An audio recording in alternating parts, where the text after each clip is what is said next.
Hello and welcome to Concrete Mountain Scrapmore with Brenda. I'm Brenda, and today we're going to give you another episode of Free Pattern Friday.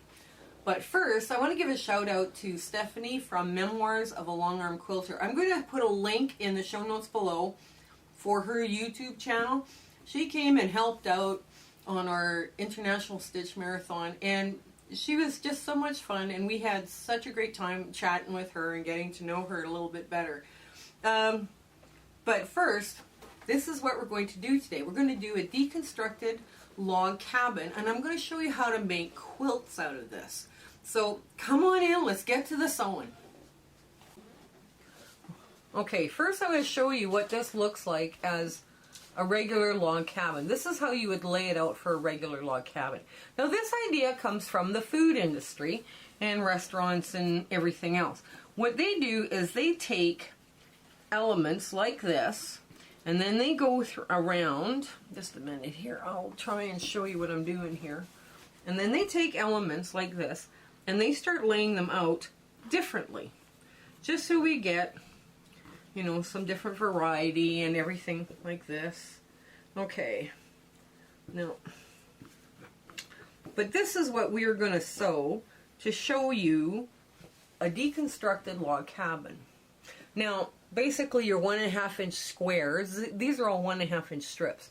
Your 1.5 inch squares get sewn onto your 6.5 by 1.5 inch rectangles. Your 2.5 by 1.5s, right, gets sewn onto a 5.5 by 1.5, and then your 3.5 by 1.5 gets sewn onto your 4.5 by 1.5. All those measurements will be in the show notes below, so you can follow along with this. Now, so we're going to get right to the sewing here right away, and we're going to start off with this longer one, the longest ones. Now, what I did with my stash is I cut all of this 1.5 inch bits into pieces that I could use in a log cabin, because I was making log cabin blocks for charity quilts. Well, I now have one of those totes full of log cabin blocks, and I can no longer lift it because it just has that many log cabin blocks. But I still had pieces, so I thought, okay, let's look at something that we can make with these pieces. Now, when you're sewing this, I want you to see this. When you're sewing this, hold your pieces, right? Because you're going to be, hold your pieces and then sew right to the end. Because what'll happen is sometimes is that it gets sloppy. It'll all of a sudden veer off on you, and that's not what you want. That is so not what you want. Now, the other thing I did, we'll just get some of this undone here. I'm putting my plug back in. What I did with this is I picked them up and sewed them randomly after. Like, basically all my stuff now is sewn together. I pressed them open, and I'm just going to do a little finger press here, just like this. And then I picked them up randomly and sewed them. I didn't worry about who was where and what was going on or anything. I just, we'll just sew it together, it'll be fine. But when I sew them together, I want the color ends toward me and the white ends away from me, right? So that's going to help me keep everything in line. Okay. Now, I'm just gonna, there we go. So there's my blocks, and I'm just gonna take these two and sew them together. They don't have to go in a nice neat ladder, right? So I'm just gonna put this, right, like this. Oh no, okay. There we go. Now I'm just gonna fold it down like that, and I'm going to match up and make these pieces meet. Now you want to make sure this matches and the end matches, otherwise your work starts going off on a slant. And I just realized I didn't press them open on my big piece. I left them so that they would press to the dart. So let's see, I'm going to I'm gonna sew this and this together. There we go. There. So you want to make sure that is lined up best you can. Where are you here? Yeah, so you want to make sure you start right flush or flat to the edge. Okay.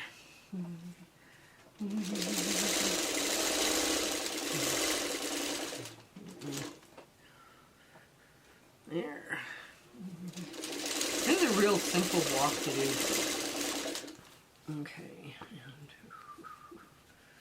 And there.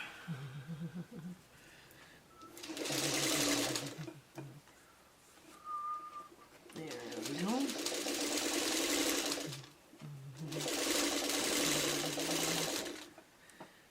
There, line that up.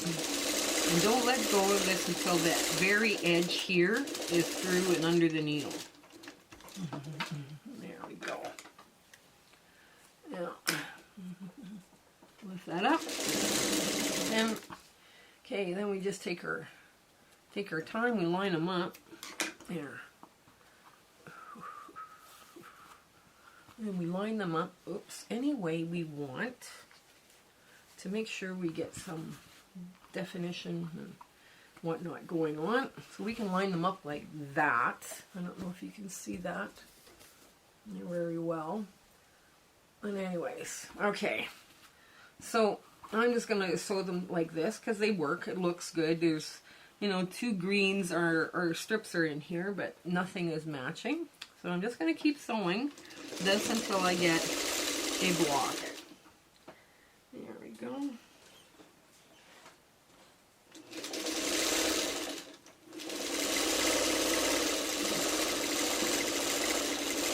Now, because I had a bunch of 1.5 inch strips from my quilt,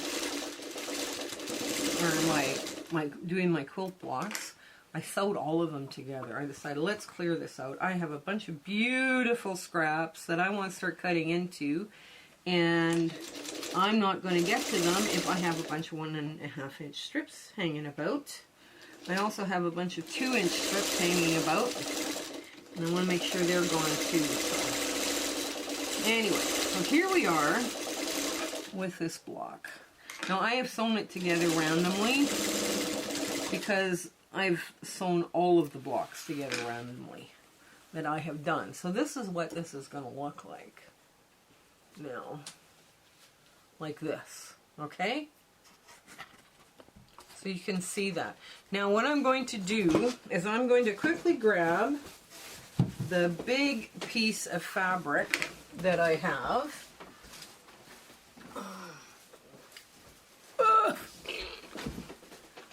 Yes, I know, I'm going to make lots of quilts. It'll be fine. So I'm going to grab this big piece of fabric, and I probably got it on the wrong side. Hang on. Yes, I do have it on the wrong side.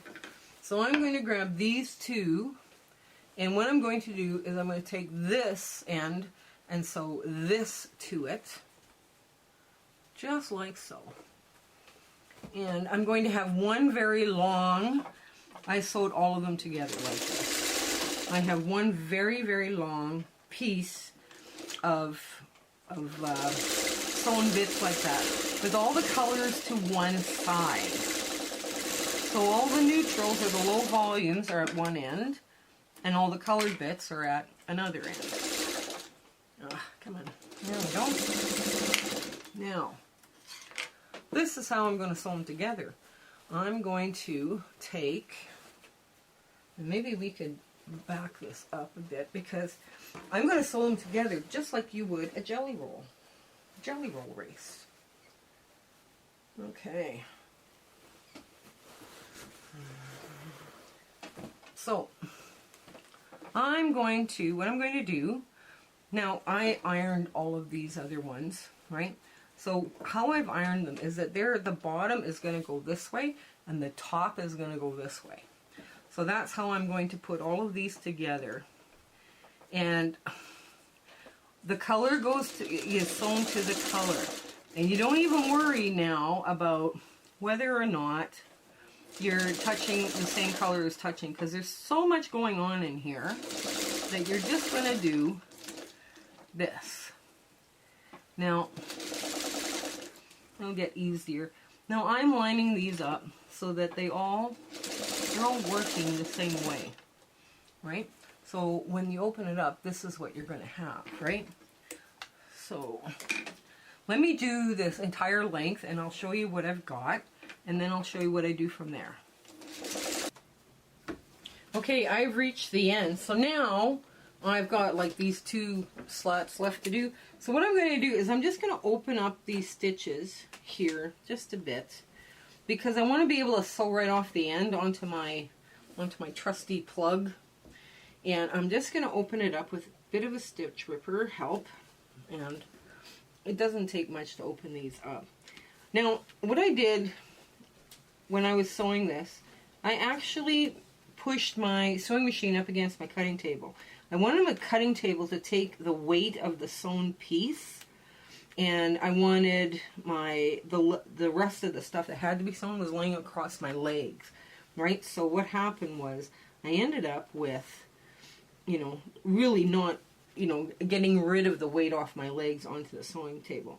And then I lined it up all nice and neat so I can, So this is, I lined it up all nice and neat so I have it ready for the next step.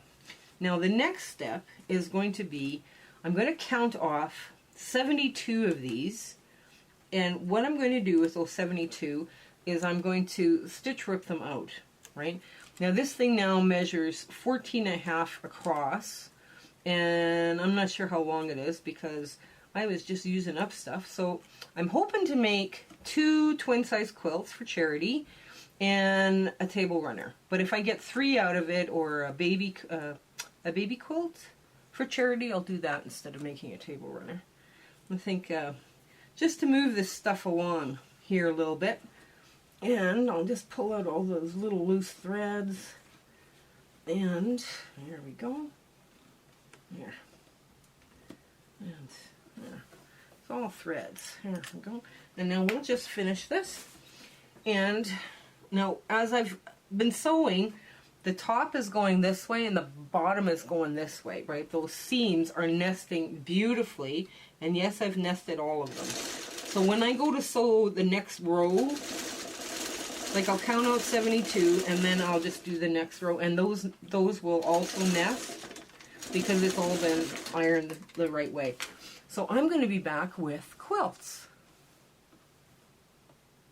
Okay, from all that great big pile of 1.5 inch strips that I sewn together for a deconstructed log cabin. Now I went probably a little crazy when I dumped out all my 1.5 inch strips because I was so done and I want to get cutting into some new fabric, but the old 1.5 inch strip bucket had to be emptied, right? Because it's just one of those, a little OCD maybe. But do you want to see the quilts I made? Here we go. We made 3 oversized twins. Here we go. I get my cameraman to hold the one up. There. Now, what do you think of this? This is all bright, crazy colors, and it's going to be absolutely very lovely to quilt when you get this all in its spot. Like, you can just do a very modern quilt and just go down the center of each line, right? It'll be perfect. Now, because they were all ironed the same way, they nested beautifully. They nested beautifully along when you're sewing the colors, and they nested beautifully when you're sewing the whites together. Now, I decided with this, I was going to do, my twin quilts were going to be 60 inches wide. So I counted out 60 stripes, and then took my handy dandy unsewer, my stitch ripper, and I just kept sewing on. So the rows are like 14. So this is another one, another twin, and this is the third twin. This, I figured I had enough for, this is the baby quilt. Now this is an oversized baby quilt because I like my baby quilts a little bit big so they can take it into a toddler bed. But again, it's that crazy, every color under the sun. and it was a lot of fun to do. And I decided I deserved a table runner. Because the table runner, the grandkids have picked out all the I Spy stuff they can off of that one, so we can change it up and make this one harder for them. A little bit harder. They're all getting a little bit older. So, but anyways, yeah, so 3 twins and a crib size and a table runner. That was a lot of sewing. So anyways, you have an absolute fabulous week ahead. Don't forget to check out our Facebook group. The link is for the Facebook group is below. We're going to try and figure out like one virtual sew date a month, and try and also, you know, just find out what everybody's working on today. You know, like what you want to do, what you want to show us. So come on over and check us out. Okay, you have an absolutely wonderful week ahead. Okay, bye. See you next Friday. My husband and I would like to thank you for watching today. We're so happy about the way our channel has grown, and we just want to wish you so well in your journey along with us. Please like, share, and subscribe, and tell your friends. Now, the next thing is this quilt. We are wondering if you guys would like this quilt as a free sew along on this channel this fall, this coming fall, winter. We were kind of thinking that this one would be really fun to do. We could do it in a larger size or a smaller size, it's up to you, but this one was a lot of fun to make. And it's all, it lends itself to being hand stitched, but you can also do this on a sewing machine as well. So let us know in the comments below. Remember, share, like, subscribe, tell your friends. Okay, have a great week ahead. Bye!